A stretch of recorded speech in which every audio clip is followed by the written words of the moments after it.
YouTube, this is Tonstat39, and I had a really long shopping excursion today. Thanks to my parents, we all thought it was a good idea to go down to the flea market, and so we did. We got a few treasures here and there, and then we went to Pet Pals to get dog food and hay for the rabbit, and then we had Italian for lunch. And then we went down to Costco to do some major shopping, and we finished off our shopping at Safeway. Then we drove all the way back home, and we didn't get home until about 8 in the evening, and here I am, almost an hour later, filming this, talking about a certain treasure that I got at said flea market. Well, this treasure that I got was a big hunk of stuff, made by a little company you call Sega. Yes, Sega went into the handheld business. For those who don't know, or for those who don't remember this was their response to the Game Boy, as Sega and Nintendo were kind of in a console war. They were in an absolute feud, to the point where Mario could absolutely not be on a Sega console, and vice versa with Sonic and other of their respective mascots. It was that cutthroat. There were some ports and odds and ends and things, but look at their marketing to see how they were competing and how severely they were competing. So, in response to the Game Boy, Sega produced this thing, the GameGear, which is a big fat old hunk of stuff.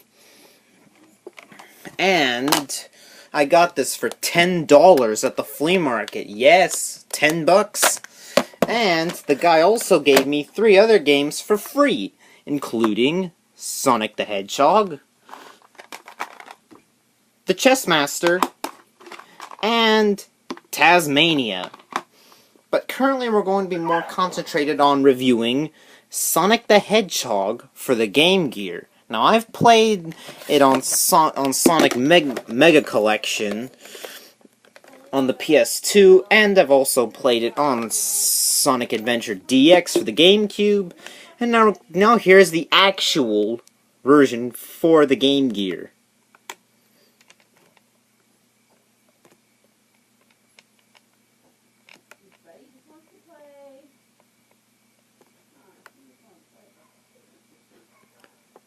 Don't worry, on camera, it looks better than it is.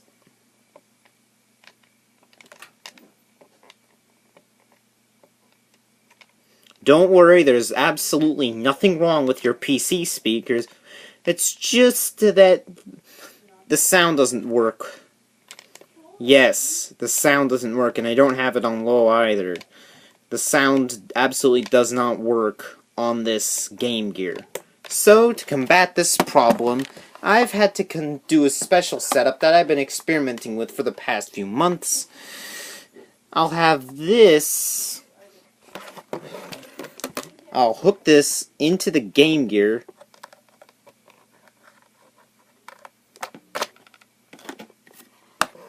And that is going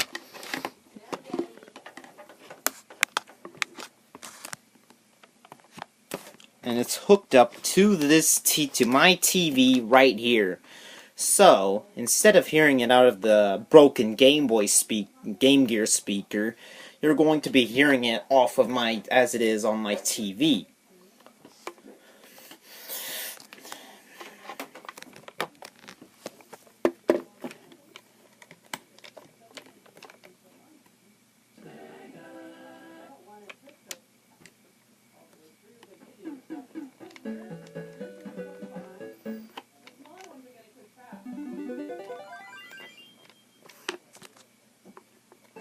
Don't worry, the screen quality looks better than it is.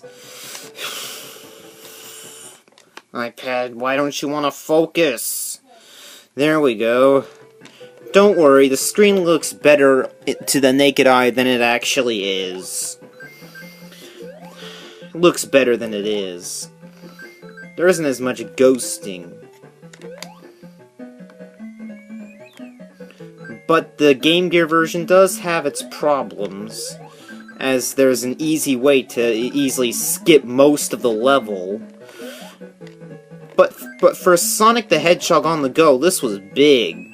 And also one cool feature about the Game Gear, in that I'd have to turn out the lights in order to demonstrate. That's right, it's backlit, meaning I get to play in the dark. Hooray!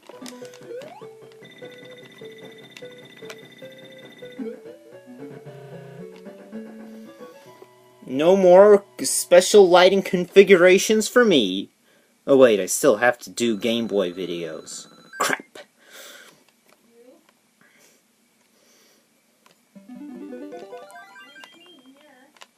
The controls aren't intuitive. You go left and right on the D-pad to run left or right.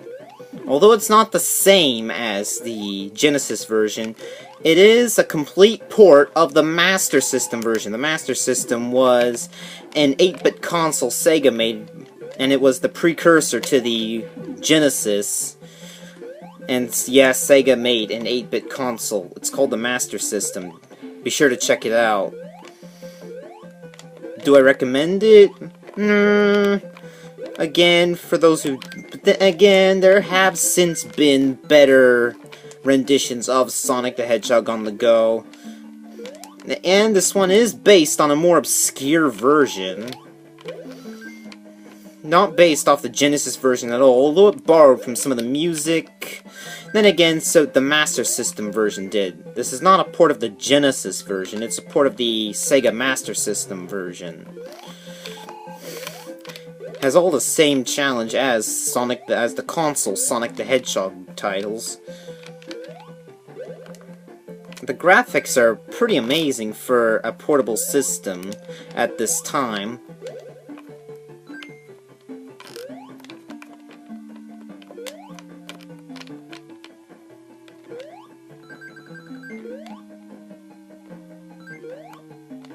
Oh! If you get 50 rings, then you go to the special zone. The special zone being marked by the question mark and not Dr. Robotnik, or as you all know, Mr. Snoopingus. But it's a alright job. You know, it's unique. I'll give it that. You know, it's unique. It tries to make Sonic its own. And I do recommend it, although there are better versions out now. And there's also emulators for this. Why am I even bringing up emulators? But for the collectors out there, I recommend it. Although it's extremely easy, it's definitely a unique addition to Sonic the Hedgehog. It's based off the Master System version. The Master System is, as I said, the console that came before the Sega Genesis, just as the NES came before the Super NES.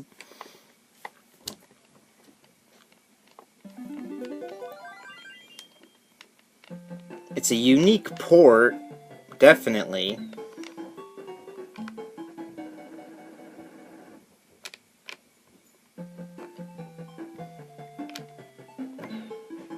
And this is Tonstad39, signing out.